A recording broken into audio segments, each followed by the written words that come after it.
Serge Ferrand.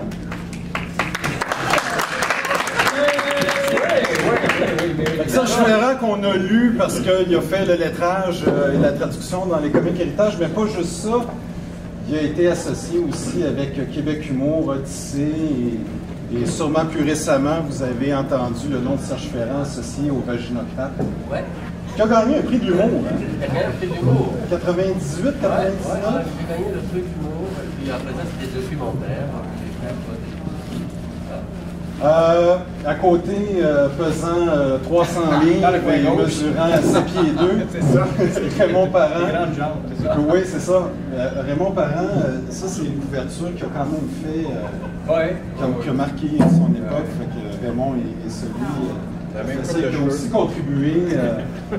Il y a Il y a un poster à vendre. Un poster à vendre. Je vais le signer. Mais c'est ça, la couverture, j'ai pas apporté l'original parce qu'il rentre pas dans mon portfolio. L'original est très très grand de René Lévesque comme ça. J'avais eu beaucoup de plaisir, c'est sûr que c'est une œuvre. Il y a des œuvres comme ça qu'on est attaché, qu'on ne peut pas vendre. Il y en a d'autres qui ça va. Ça nous tiraille un peu de les vendre, mais on les laisse aller. Mais il y en a que moi je suis pas capable. Cette couverture-là, il y a le système d'alarme après ça. C'est quand même. J'ai passé une semaine à travailler tous les jours là-dessus intensément. C'était une époque où je faisais beaucoup de caricatures. J'ai commencé mon métier comme ça. Après ça, je suis allé vers la BD. Mais c'est spécial. Moi, je trouve ça vraiment un beau voyage dans le temps que vous nous faites faire aujourd'hui, en allant retourner là-dedans. Ça vraiment le fun. Puis le voyage dans le temps ne fait que commencer d'ailleurs. C'est super. À côté, Zoran. Présent 228. Ouais, un peu moins que Raymond, mais quand même. Avec le portfolio, là. Un plus grand. Avec des crayons. Zoran qui était aussi impliqué avec Odyssée. Ça, je ne me rappelais pas, je pensais qu'il y avait Québec Humour aussi. Et l'autre aussi. Oui. Ah, oui, l'autre, oui, le plus petit format. Oui, c'est ça. Des beaux souvenirs. On a Steve Requin avec nous.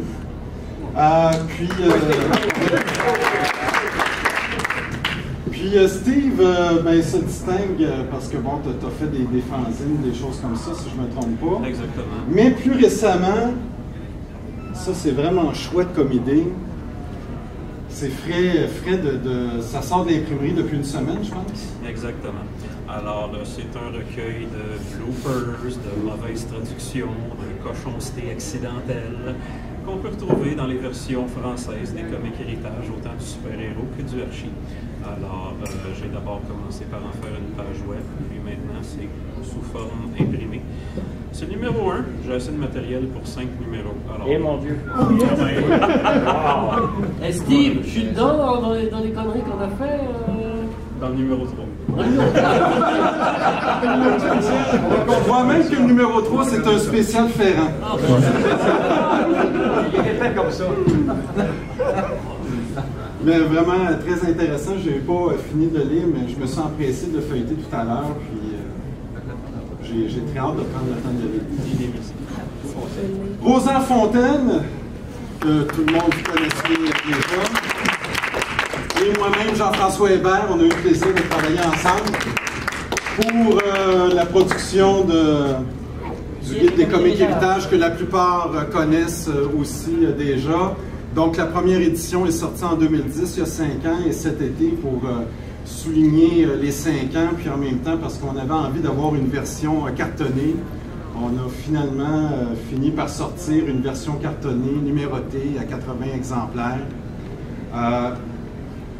Donc, on est tous associés au comic Héritage d'une quelconque façon, mais d'entrée de jeu, parce que là, après, on peut fonctionner avec vos questions, qu'est-ce que vous aimeriez savoir, puis je suis persuadé qu'il y a plein d'histoires autour de Québec Humour Odyssée, mais d'entrée de jeu, une chose est sûre, de se rencontrer aujourd'hui et de parler des comics Héritage, ça serait absolument impossible si on n'avait pas eu quelqu'un au Québec qui a eu à cœur la bande dessinée. Et dans le fond, c'est quelqu'un, on pense que ça a commencé avec les éditions Héritage, mais aux éditions Héritage, il y avait une personne en particulier par qui la bande dessinée est arrivée, puis par qui tout ça a été rendu possible, et de fil en aiguille, il y a eu la traduction, il y a eu Québec Humour, Odyssée, et ainsi de suite. Et là, j'aimerais vraiment passer la parole à Serge pour nous parler, dans le fond, de Robert Saint-Martin. Ouais. qui est vraiment, à sa façon, un pionnier au Québec. Et bon, dans le guide des comiques héritages, on lui rend quand même un certain hommage, mais je ne crois pas que c'est un hommage qui peut être autant à la hauteur que l'hommage que Serge pourra faire là, de la part de M. Saint-Martin pour les comiques héritages et la bande dessinée au Québec. Alors rapidement, bon, j'ai fait un petit résumé, là, je vais vous le dire comme ça. C'est que Héritage, je vais parler comme ça subitement, c'est que il y a eu M. Gérard Payette qui a commencé à faire une imprimerie, bâtir une imprimerie à Saint-Jean-sur-le-Richelieu dans les années 1929 à peu près 1930. Et c'était une imprimerie donc, qui faisait toutes les publications du point sur la rive sud. Et parallèlement à Granby, il y avait une autre imprimerie qui s'appelait Sims et qui éditait, je pense, le journal Le Leader Mail en anglais, puisque c'était côté anglophone. Et ça fonctionnait aussi. Ce journal, il y a eu un incendie. L'imprimerie a plus ou moins fonctionné, puis d'un seul coup, Payette et Payette, qui étaient sur Saint-Jean-sur-le-Richelieu, fonctionnaient relativement assez bien, et ils ont décidé de fusionner avec Sims pour faire Payette et Sims, qui sont arrivés sur la rive sud à Longueuil, rue Aran, je pense, place Victoria, et ça a formé donc Payette et Sims. Et là, Jacques Payette, qui était le fils de Gérard Payette, son père, donc, a commencé à être le président de cette nouvelle maison dans les années 70 à peu près. Bob Saint-Martin est né d'une famille anglaise dans le côté de Granby. Il est arrivé justement à cause de Sims, il est arrivé ici à Saint-Lambert, à Longueuil, pardon, non Saint-Lambert, en 72, et on l'a chargé et il travaillait pour Sims, oui, du côté de Sims, du côté des imprimeurs, alors que Jacques Payette avait décidé de laisser tomber l'imprimerie pour lui, mais développer un côté publication-édition. Okay? Et il commençait à publier des journaux pour les syndicats, pour les écoles, choses comme ça. Années 70-72, Bob, qui était un fanatique de comics américains, anglophone, il lisait beaucoup de comics, a proposé, ou je ne sais pas comment ça s'est passé, M. Payette voulait vraiment développer de la bande dessinée, et donc c'était Bob qui s'occupait des contrats avec Marvel, DC, etc. Et il a commencé à apporter donc des stats, c'est-à-dire que vous aviez des stats sur papier noir et blanc, ok, c'était de ce format-là, comme ça, et il recevait en noir et blanc, et il recevait avec le lettrage tout compris. Et il fallait trouver un moyen pour lettrer en français, pour traduire en français d'une façon le moins chère possible, de façon à pouvoir, comment dirais-je, avoir des coûts le moins élevé possible au départ. Alors ce qui s'est passé, c'est que Bob a trouvé le moyen de faire de ces pages-là des stats noirs et blancs, et il donnait ça à des lettreurs, okay, après il y avait une traductrice, deux traducteurs aussi chez Héritage, et il donnait la traduction et les pages noir et blanc au lettreur. Le lettreur qui se devait faire, Bob Saint-Martin avait trouvé le système du papier ciré, c'était des feuilles de papier blanc. Un côté était une feuille normale, enfin papier blanc, et de l'autre côté c'était de la colle. Donc on posait ça sur notre stat, on découpait là où il y avait de l'anglais, et donc quand on enlevait notre papier, il ne restait plus que le stat avec les bulles en blanc.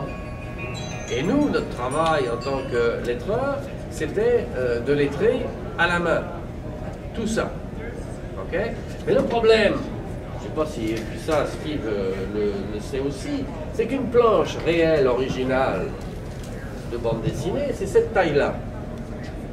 Or, nous avions à lettrer cette taille-là. Vous voyez que le lettrage ici est facile, relativement facile, parce que vous avez de la place pour le lettrer. Mais quand vous êtes un lettreur et que vous avez arrivé à ça, et qu'on vous donne un pavé de texte gros comme ça pour mettre dans cette bulle-là, vous avez un sacré problème. Okay? Alors on lettrait généralement à cette époque-là avec du rapidographe, rotring, double zéro. Okay? double zéro. Et on avait des fois la traductrice ou le traducteur qui nous avait lettré 40 lignes pour un truc qui disait « Oh, wench !» dans Conan. Alors, le problème, c'était de placer ça là-dedans. Souvent, et c'est là où Steve va Les bloopers. la traduction, on s'en foutait. Alors, on regardait le texte, on regardait comment c'était, puis on disait « Oh, il veut dire ça, on va mettre ça. » Puis on continuait comme ça. Puis ça a continué comme ça très longtemps. Personne n'a rien dit. Personne n'a rien vu. Enfin, à part Steve, mais personne n'a rien vu. Alors, ça avait un double avantage. Ça nous a appris à lettrer, nous, parce qu'on est vraiment bien lettrés. Des fois, c'était pas... Hein? Quand on vient de minuit le soir, quand on avait vu les scotch, c'est pas... Mais bon, c'était ça le boulot d'être... Okay? Et souvent, voilà, au départ, on mettait en bas de la page notre nom. Hein? Ce qui a été enlevé un peu plus tard par les éditions Héritage, qui ne voulaient pas, par un heureux hasard, qu'éventuellement, un peu plus tard, on revienne avec des droits d'auteur. Donc, les noms des lettreurs ont disparu, subitement. Okay. Ceci étant dit, pour revenir à Bob, Bob s'occupait de tout.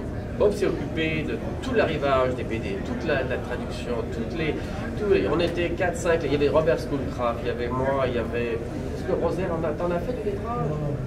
Il y en avait un autre... Toufik qui a fait des lettrages. Bon, il y en avait 4-5, et on essayait de composer. Il y avait Pierre Legault, Suzanne Roud... Bon, voilà. Bon, il y en avait plusieurs, hein, et il y en a eu plusieurs. Et on y allait. Ça marchait très très bien. Mais M. Payette, lui, avait toujours eu l'idée, de, je ne peux pas vous dire trop longtemps, de faire de la BD québécoise. Il voulait une BD québécoise. Et là, c'est là que le comics était très américain. Il n'y avait personne ici au Québec qui pouvait, à cette époque-là, dessiner vraiment comme, à part Vine peut-être, mais très peu de dessinateurs pouvaient dessiner comme ceux qui font Superman, Batman. Et puis, il fallait les payer, puis ça coûtait cher. Donc, il a décidé d'apporter une autre série qui s'appelait Archie. Archie, Betty, Véronica, Sabrina, nanana, et patati, et patata. Okay, donc il a apporté du comics, même du vrai comics, Archie Comics. Et ces Archie Comics sont arrivés ici, même système, avec... moi, j'en prenais pas mal, beaucoup de ces Archie, et Archie s'est vendu, mais alors, comme des petits pains chauds. Archie, c'était la mine pour Héritage. Et les petits recueils qui ne vendaient pas, il les recueillait en 3 albums et il les revendait le mois après comme un spécial Super Archie, Super Sabrina, Super machin. Et ça tournait, et ça tournait. Donc Bob s'occupait de tout ça. C'est lui seul qui s'occupait de tout ça jusque dans les années 80, presque 90. Peut-être même après. Et après ça, donc, il faut bien comprendre que Héritage avait donc cette manne qui arrivait, et Jacques Payette, vu le succès d'Archie, s'est dit on va faire une bande dessinée québécoise. Et c'est là que sont nés les Québec Humour et Odyssée. Et il a essayé, mais que Jacques n'aimait pas vraiment, parce que lui, ce qu'il voyait, c'est un Archie québécois. Alors, je ne sais pas si vous connaissez Archie, mais Archie vit dans une petite ville de l'Est, de la côte Est, très américain. Il a un copain Jughead qui mange des cheeseburgers. Il a Sabrina qui est jalouse de Rolly, et fait patati et patata. Et à cette époque-là, en Europe, il y avait Pilote, Tintin, Spirou, tout ça. Et les Québécois étaient peut-être plus au niveau culturel orientés vers ce genre d'humour que l'humour de Archie, réellement. Et je ne pense pas qu'il y ait beaucoup de dessinateurs québécois qui voulaient faire du Archie.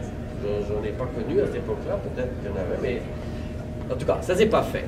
Okay? Et les 3 tentatives que nous avons faites ici n'ont pas été, comment dirais-je, premièrement, c'était le début, il aurait fallu instituer toute une machine pour booster ça. Mais ça a connu ce que beaucoup de magazines québécois, ce que les fanzines ont connu, Chrism et compagnie ont connu, à un moment donné, ça s'est arrêté. Okay? Mais chez Héritage, ça continuait. Héritage continuait à faire du Archie, continuait à faire des comics, etc. Et tout ça, c'était une seule personne qui s'en occupait, c'était Bob Saint-Martin, pendant très longtemps. Et après ça, dans les années 80, vers les années 2000, il y a eu un changement dans les éditions Héritage, parce qu'à ce moment-là, non seulement ils avaient eu des comics, mais ils avaient eu aussi toute une collection jeunesse avec Caillou, Nick Epic, enfin, il y a eu Bobino. Là, il y a eu toutes les séries télévisées qu'ils ont transformées en BD, si on veut. Ça a fonctionné aussi. Puis là, un nouveau département jeunesse est arrivé à Héritage et on a transformé le lettrage en ordinateur. C'est-à-dire que maintenant, ce qu'on faisait à cette époque-là, on avait donc des stats sur une espèce de disque. On avait la traduction et on avait développé une casse, un caractère spécial pour le mettre dans la bulle. Donc finalement, on le mettait un peu n'importe où, on le réglait, tac, tac, tac, ça se faisait comme ça. Et c'est maintenant, je pense que si ça existe encore, je ne sais pas s'il y a encore du Betty Véronica qui est édité au Québec, mais ça se fait maintenant à peu près comme ça, avec des traducteurs et traductrices qui sont nettement supérieurs, parce que maintenant ils savent que la bulle a fait ça, que si vous mettez, je sais pas, autant en porte le vent là-dedans, que ça ne va pas rentrer. Okay? Donc ils ont la bonne taille. Alors voilà, c'est une histoire. Et Bob, malheureusement, je pense qu'il a quitté dans les années 2000. On lui a enlevé donc tout ce département, qui est allé à un autre département. Je pense que c'était la fille de M. Payette qui s'est occupée de ça. Lui continuait à faire de l'imprimerie, mais il était venu à la retraite. Il a eu des problèmes de santé terribles. D'ailleurs, il est décédé l'année dernière d'Alzheimer. Et je voulais lui rendre hommage parce que vraiment, depuis 72 jusque dans les années 2000, si M. Bob Saint-Martin n'avait pas été là, je me demande ce qu'on aurait fait. Est-ce que la bande dessinée qu'on connaît, qui a un succès ici au Québec maintenant, avec Rabaliati et d'autres, aurait existé? Est-ce que Raymond existerait? Est-ce que j'existerais? Peut-être pas. Alors, je pense que c'est vraiment un homme qu'il faudrait remercier pour tout ce qu'il a fait. Merci. Merci beaucoup.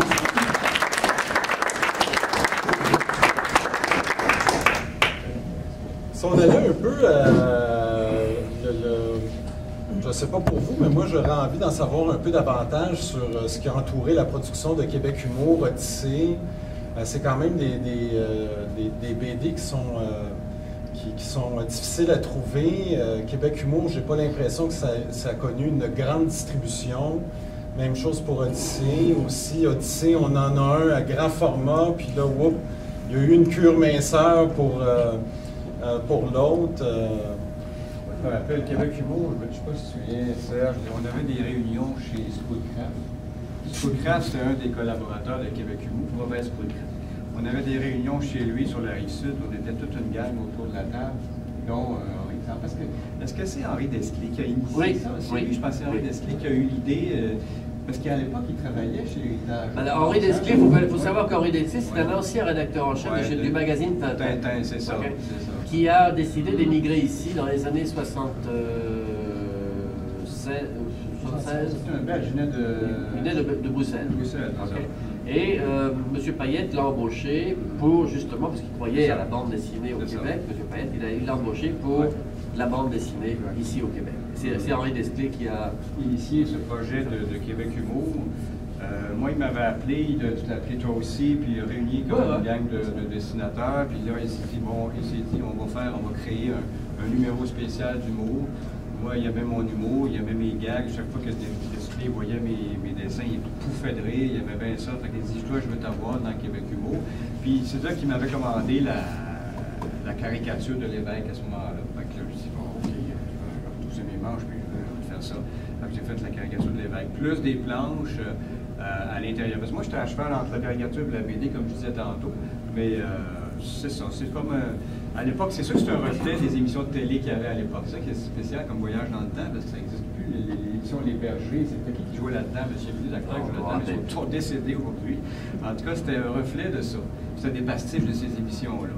Puis comment ça se passait? Bien, chacun lançait arrivait avec des propositions de séries pour le Québec Humour, puis des séries de planches. Mais Leslie c'est quand même assez libre. Hein? Il ne checkait pas tout. Oh non, change-moi ci, change-moi ça. Il faisait confiance. Moi, je me souviens d'un lien de confiance. Moi, il me faisait bien confiance. Il disait, arrive avec ton stock, puis je vais publier ça. C'est comme ça, j'appréciais ce côté-là. Ça a été une belle aventure. Je me souviens, quand c'est sorti, on le retrouvait dans les kiosques à journaux, plus que dans les librairies. À l'époque, c'était ça. La distribution, je ne sais pas qui distribuait à l'époque. C'est Héritage. C'est Héritage. Ouais, c'est là où il a fait l'argent, Héritage, parce qu'à l'époque, tout le monde était distribué par les messageries dynamiques. Dynamique, c'est ça, dynamique. Donc c'était Pellado. Ouais, Pellado. Héritage, parce que vous savez que, si je ne sais pas, vous ne savez pas, sur un album comme ça, 50% du prix va à la messagerie. Va à la distribution. C'est énorme. 50%. L'autre 30 quelques pourcents ou 40% va à l'éditeur. OK. Il reste 20%. Il reste 20%, dont un va à l'imprimeur. Ouais. Ou quelque chose. Les auteurs, il a t'as 10%? 10%. 10 ans, on était à combien là-dedans? On était à 8 collaborateurs. Mais j'ai rien reçu, moi, pour la On t'a mis ton chèque, j'ai encaissé ton chèque, je l'ai jamais. Ah, ben, je suis 48 ans plus tard, je vais te bien content. 43 pièces et 28, j'étais bien content d'encaisser ça. Non, moi, j'ai été payé pour ça. Ah, oh! OK. Moi, j'ai été payé. Mais moi, j'ai pas été payé. Ben oui.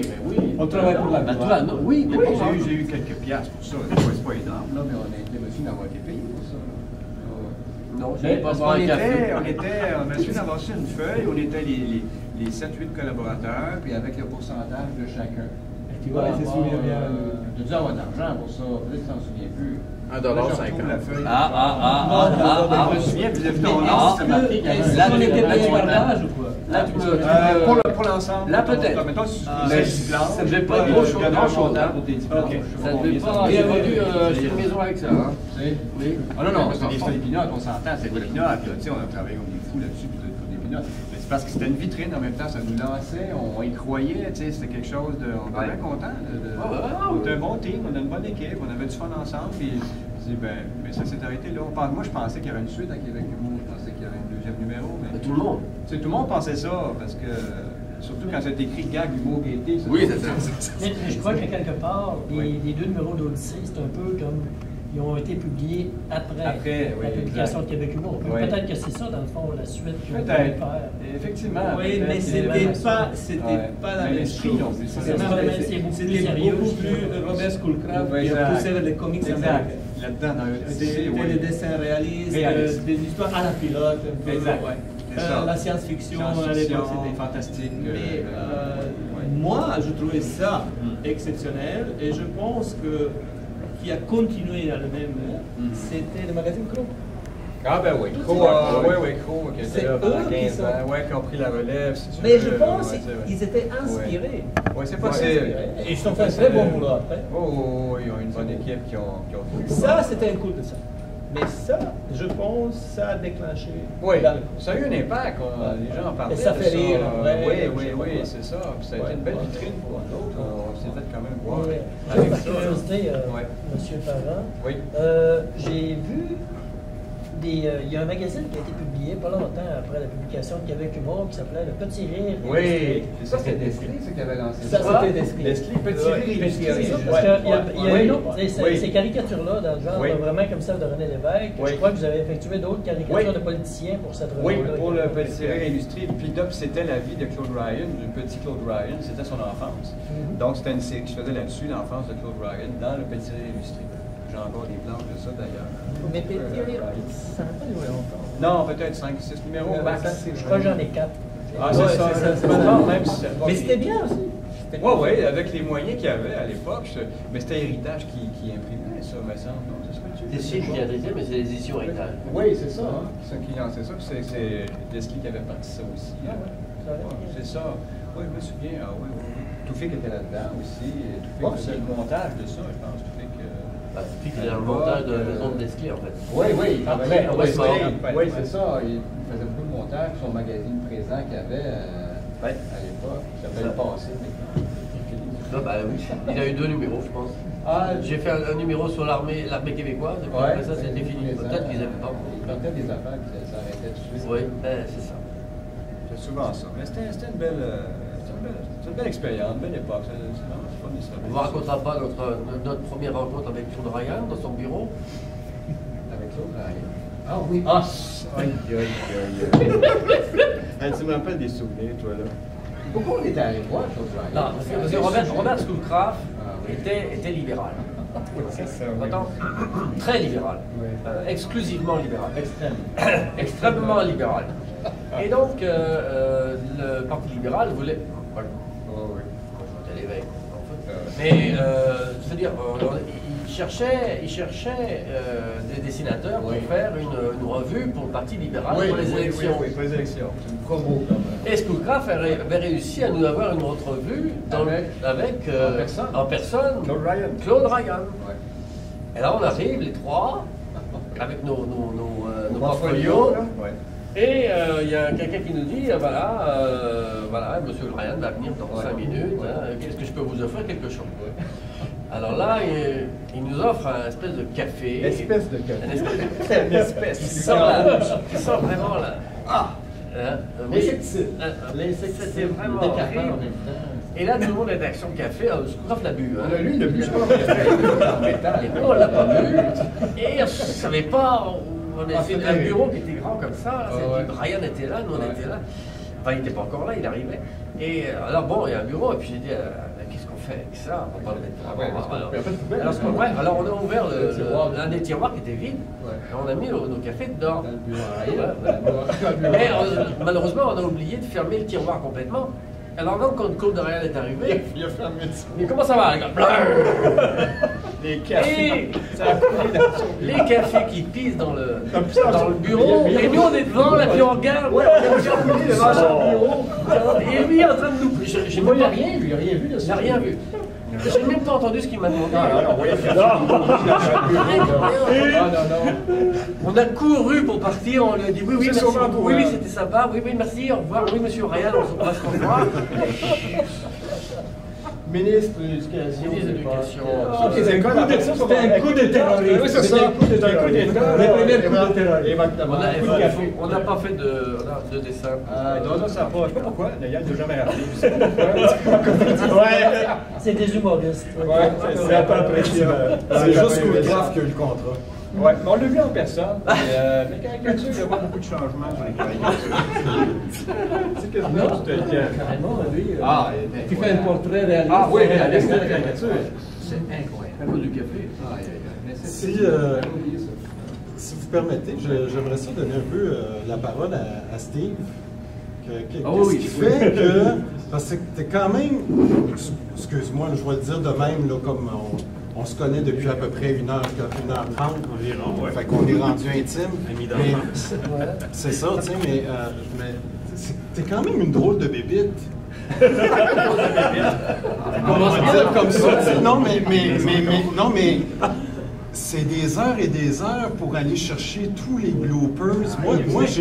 Moi, je pensais que j'avais passé des heures et des heures à archiver puis à faire des recherches pour l'écriture du guide, mais on ne regardait pas les bloopers là, quand même. C'est vraiment la partie qu'on n'a absolument jamais, même pas effleurée. Oui, c'est ça. Mais c'est quand même... c'est fascinant. Comment c'est arrivé, comme probablement la majorité des gens ici. Ah oui, bien sûr. J'ai acheté des comics Héritage quand j'étais enfant. Et à l'âge mature de 19 ans, là, soudainement, c'était... Qu'est-ce que je fais encore avec ces affaires de bébé-là? J'en ai jeté, j'en ai donné, j'en ai vendu. À 30 ans, j'ai commencé à m'arracher les cheveux. Et j'ai commencé à les racheter, là où ce que je pouvais en trouver. Mais là, je les relisais avec des yeux d'adulte. Et là, je voyais des choses qui m'avaient échappé. Betty et Véronica qui disaient « Ah, tu as raison, c'est le droit de toute fille que d'être baisée. » Ou Capitaine America qui dit « Ah, je suis un gars normal, j'écoute Symphorien comme tout le monde. » Toutes des affaires qui me passaient par-dessus la tête. Moi, quand j'étais petit, je lisais ça, moi aussi je regardais Symphorien. Je voyais pas le problème que Capitaine America soit un Québécois. Mais en regardant ça avec des yeux d'adulte, je me dis « Ah, ça c'est amusant, je devrais peut-être en faire une page web. » Fait que je scanne des trucs, je les accumule et tout ça. Et c'est devenu une page web que Rosaire ici a trouvé. Les samedis Comicorama, que là j'ai à peu près 97 samedis de retard, là, mais bon. Et puis. Ben, justement, je voulais t'en parler. Et c'est comme ça que j'en suis venu à faire une page web en les accumulant, et c'est devenu un comic en vente ici. Et puis voilà. Puis tu vas avoir 5 tomes. Oui. Au début. Là, j'étais pas le troisième. Version couverture rigide dans 5 ans. Ben, dans le troisième, justement, quand quelqu'un dit c'est un spécial Serge Ferrand, c'est pas un spécial, mais je me souviens qu'il a lettré un numéro de Les Vengeurs où ce que il terminait pas les bulles. Ah non, il était tanné. Il était mal au téléphone. Non, c'était juste, il commence une phrase, là, il s'est dit « Ah, j'ai plus de place, je mets 3 petits points, ça reste en suspens. » Exactement. À la dimension, tu sais. Proportionnel au salaire. Mais est-ce que tu étais payé par mot ou par des points? Avec des points, je pense. Des petits points plus de payant. Non, il y avait des séries, il y avait vraiment des séries qui étaient débiles. À traduire. Moi, je préférais Archie parce que Archie. Mais il y avait quand même il y avait une histoire. Bon, mais on n'aimait pas, c'est autre chose. D'ailleurs, le baiser, peut-être c'est moi qui l'ai mis à ça.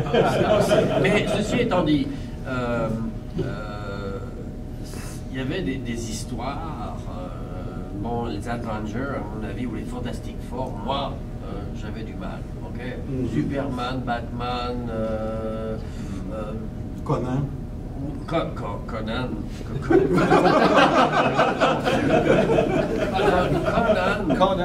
Et c'était très difficile à lettrer. Très difficile. Il y avait, c'était du Achille talon en bulle. Donc c'était très difficile. Et moi je coupais pratiquement la moitié du texte. Alors je ne pouvais plus. Et c'est dommage que Toufik, qui était lettreur, qui n'est pas ici avec nous, parce que c'est celui qui faisait les traductions les plus québécoises qu'on pouvait trouver. Malheureusement, il y avait, parce qu'il n'était pas québécois d'origine, il avait l'air de croire que les mots d'église étaient un dialecte. Alors on en retrouve là-dedans. Ah ouais? Même juste en couverture, par exemple. Des tabernacles? Quelqu'un qui... Oui, absolument. Ah ouais? Une madame qui lit un journal. Oh, un paquebot a disparu avec plusieurs passagers, tabarnak. C'est écrit. Capitaine America. Capitaine America qui traverse la rue, qui regarde pas un taxi s'arrête avant de l'écraser, puis il dit « Ah, crisse ton camp! » C'est rédacteur. Ça, c'est Capitaine America qui disait Christon Camp ou le taxi, le chauffeur de taxi? Non, le chauffeur de taxi. Mais la meilleure, Toufik, qui était aussi dessinateur, dans un numéro de Fantastic Four, où ce que les Fantastic Four, la chose, Ben Grimm, voit son idole, John Wayne. Mais dans la version québécoise, il y a une moustache, les cheveux longs. Il l'a transformé en Willy Lamotte. Absolument. Fait que lui, il n'était pas québécois, mais il tenait à transformer les comics en version vraiment québécoise. Comme par exemple la fille invisible qui demande au restaurant une tourtière du lac Saint-Jean. Mais pas tourtière, tourtière. Ça a mis le nom des lettreurs qui ont fait les conneries quand même. Je me suis gêné. Ah, sinon ça serait pas drôle. Ça serait pas drôle. Mais c'est pas ce qui est mystérieux. Ont-tu fait exprès ou pas? Ben oui, parce qu'ils ont dû faire exprès. Volontairement, ils ont manqué le tabarnak.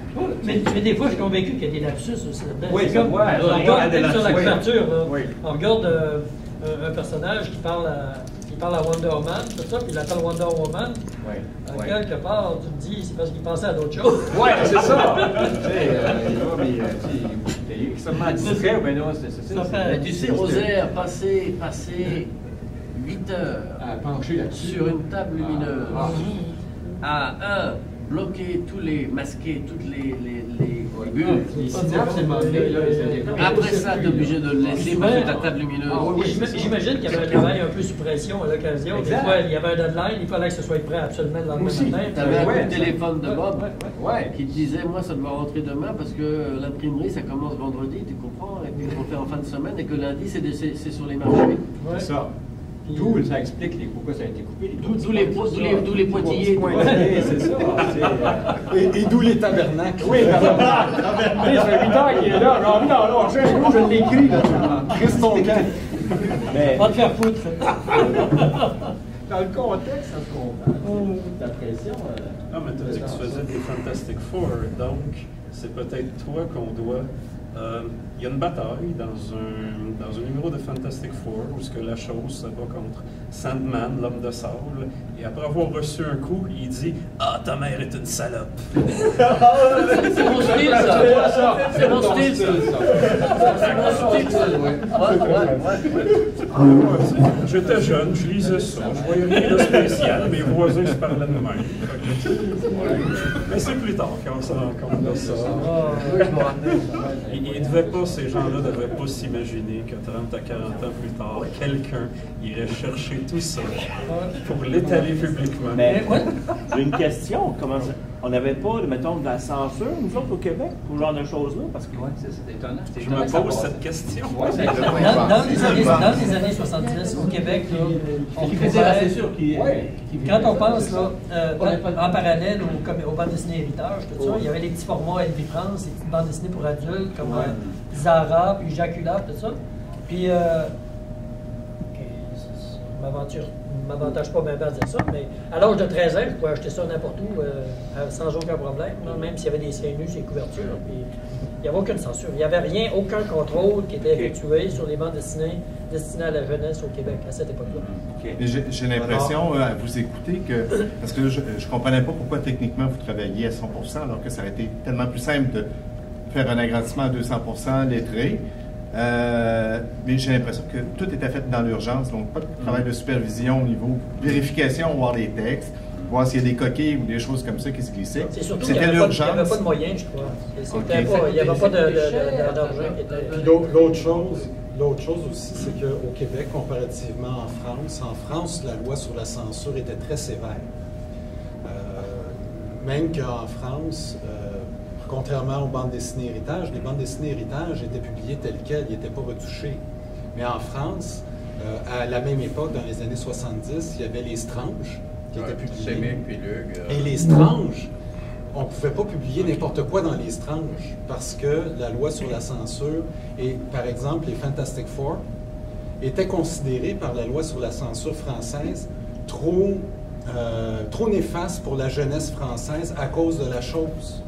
C'est pourquoi les Fantastic Four ont été publiés dans d'autres formats en France, les grands albums, parce qu'il y avait des règles différentes pour ces albums-là, alors que dans les Stranges, il fallait que ça s'adresse à des jeunes, donc il fallait faire attention. Tellement, anecdote, le personnage de Mr. Hyde de Marvel, qui était un peu plus monstrueux, mais son visage dans les Stranges, par exemple dans les vieux Daredevil où il se battait contre Daredevil, mais son visage était carrément redessiné dans les Stranges parce que le visage original américain était considéré trop hideux pour les jeunes, pour la jeunesse française. Donc, les éditeurs de Strange ne pouvaient pas publier Mr. Hyde comme ça.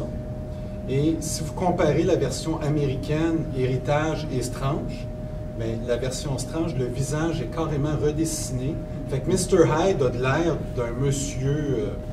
un monsieur pas très gentil, mais qui paraît quand même bien. Mais qui peut passer là, au niveau de fait qu'il y a beaucoup de séries, par exemple.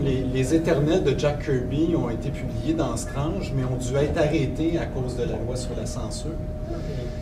C'est ce qui fait que les... On parle de quelle année, Jean-François? On parle des années 70. Milieu des années 70. Dès les tout premiers numéros, il y a eu ces problèmes-là avec la censure. Alors, qu'est-ce qu'on doit dire de Rezer, Gottlieb, Pilote, les règles étaient différentes pour les grands albums cartonnés, alors rubrique à braque, bon, etc.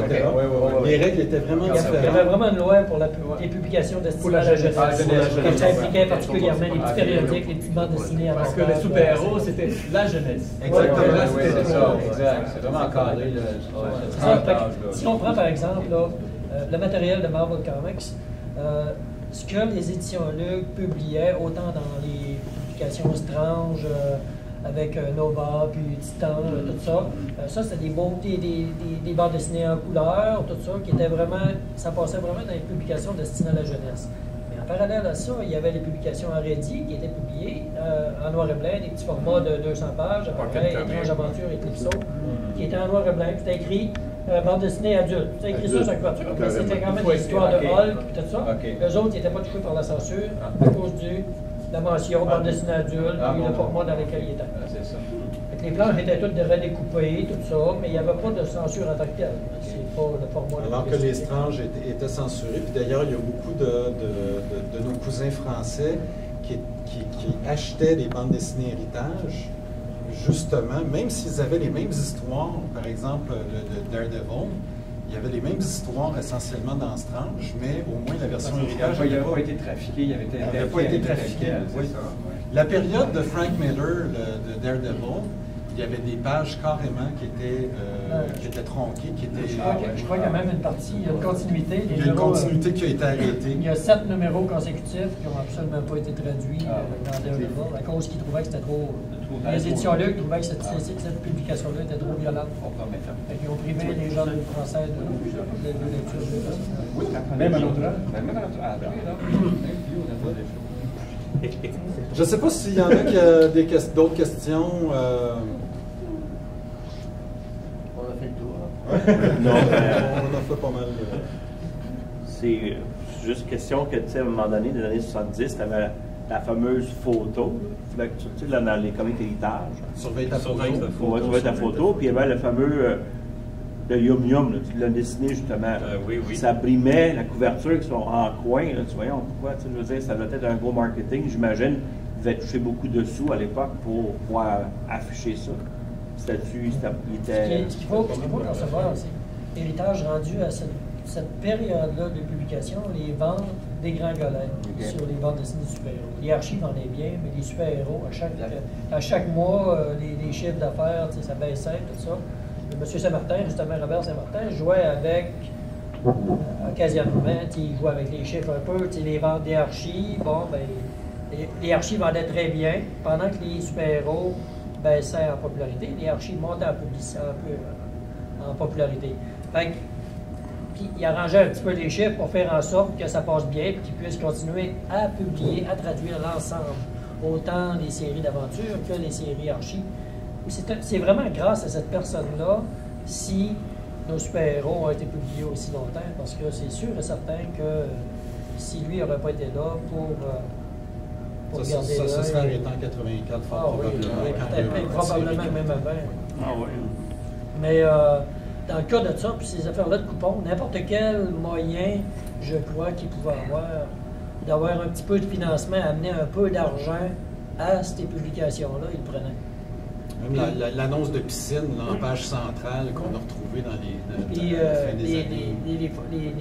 Les fameuses pages imprimées à verticale, 2 pages en une, tout ça, qu'on détestait tant à l'époque.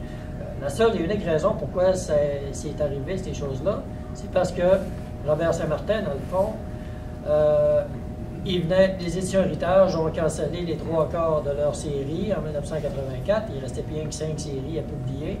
Et puis, ce qu'il a fait avec ça, c'est que, étant donné que les séries comme les Fantastic Four ou les séries comme Fantastic Four ou Thor ou des choses comme ça ont cessé d'être publiées, et bien lui, ce qu'il a vraiment fait, c'est que il a poursuivi les aventures de ces personnes. Plutôt que de priver les jeunes de toutes ces aventures-là, il a choisi de continuer à les publier sur une cadence ralentie, mais il y avait encore trop de pages de matériel. Fait que des fois, il mettait 2 pages en une. Puis au moins, il donnait. Son seul but, c'était d'en donner le plus possible aux jeunes qui continuaient à acheter ces bandes dessinées. C'était la seule chose avec laquelle Robert Saint-Martin pensait. Encore une fois, si en signe d'estime envers justement tous ces jeunes-là, pour essayer de leur faire plaisir, de nous en donner un maximum pour leur argent. Puis peut-être juste pour terminer, nous on a vécu un moment très spécial quand, en 2010, quand on a terminé l'écriture du guide et qu'on a remis, puis c'est la photo que vous avez là, quand on a remis le manuscrit, on est allé rencontrer Robert Saint-Martin au bureau d'héritage, puis on avait vraiment l'impression que c'était comme un enfant là, qui n'en revenait pas. Il n'en revenait juste pas, puis là, qu'on avait fait ça, puis là, il feuilletait ça, puis il n'en revenait juste pas qu'il y avait un livre qui avait été fait sur les comics héritages. Puis c'était vraiment très... c'était un moment très spécial. C'était valorisant. Puis un moment que j'ai trouvé vraiment intéressant, c'est d'entendre M. Jacques Payette, tout ça, en feuilletant ce livre-là. Quand on a été leur porter l'exemplaire de notre premier tirage, il regardait, il feuilletait le guide des comics héritage, puis il nous a lancé avoir su qu'un jour, un pareil ouvrage serait publié sur nos bandes dessinées, on se serait peut-être plus forcé pour mieux les produire. Il a raison. Il a raison. Je pense que ça dit tout. Il devrait avoir une usine. Sur ces belles paroles. Merci beaucoup. Merci à vous.